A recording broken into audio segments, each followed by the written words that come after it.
Kaukai pirma pasaka. Gyveno kartą teisingas kurpius, bet kažin ko ir ne dėl savo kaltės taip pavargo, jog nieko galop daugiau nebeturėjo, tik kąsnelį odos, iš kurios galėjo sukirpti vieną porą kurpių. Sukirpo jis vakare kurpes, o rytą manė pradėti siūti. Turėjus gryną sąžinę, atsigulė ramiai užmigo. Rytą atsikėlė, žiūri kurpės ant stalo pasiūtos bestovinčios. Jis labai nustebo, nesuprasdamas, kaip čia galėjo atsitikti. Paėmė jis kurpes į rankas, apvartė, apžiūrėjo, mato, kad jos pasiūtos gerai, kaip gali pasiūti tik puikiausias meistras. Netrukus atėjo pirkėjas, kurpės jam labai patiko, jis užmokėjo už jas daugiau, kaip buvo vertos, o kurpius už tuos pinigus nusipirko odos 2 porom. Vakare jis sukirpo, o rytą ketino išsimiegojęs imtis darbo, bet jam dirbti nereikėjo. Atsikėlęs rado jau pasiūtas. Greitai atsirado pirkėjų, tie jam užmokėjo tiek, kiek už tuos pinigus galėjo nupirkti odos 4 poroms kurpių. Kitą rytą kurpius rado pasiūtas 4 poras ir taip traukėsi ilgą laiką. Ką jis vakare sukirpdavo, rytą būdavo vis pasiūta. Netrukus jis galėjo sudurti galus su galais ir net visai žmoniškai gyventi. Vieną vakarą prieš kalėdas kurpius sukirpo kelias poras ir tarė pačiai: "Neikim gult šią naktį ir žiūrėkim, kas mums taip padeda dirbti." Pati sutiko ir uždegė žvakę.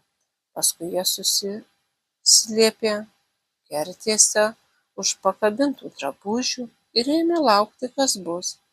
Lygiai 12 atėjo 2 mažučiai gražūs nuogi žmogeliai. Tai buvo kaukai.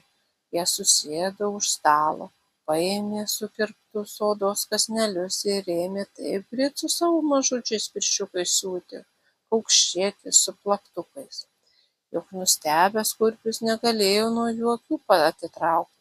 Jie tol dirbo, kol baigė siūti ir pastatė pasiūtas kurpes ant stalo, o paskui vienu metu išnyko. Kitą rytą tarė pati vyrui: "Tie kaukai padarė mus turtingus, reikia jiems kuo atsilyginti.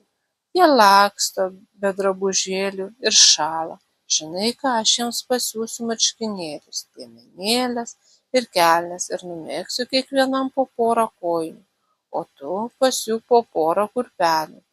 Vyras tuoj sutiko ir vakare, kada viskas buvo sutaisyta, vietoj kirptos odos jie ant stalo sudėjo visas savo dovanas, o patys vėl pasislėpė.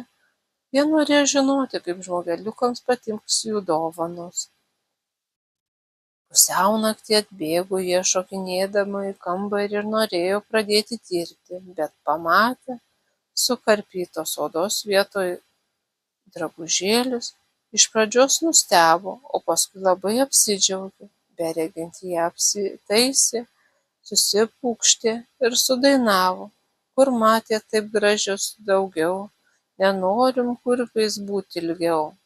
Ir ėmė šokti, lakstyti, šokinėti per suolus ir krėslus. Galop bešokdami prisiartino prie durų ir išnyko už jų. Nuo to laiko daugiau jie nebegrįžo, bet kurpius paskui gyveno gerai visą savo amžių.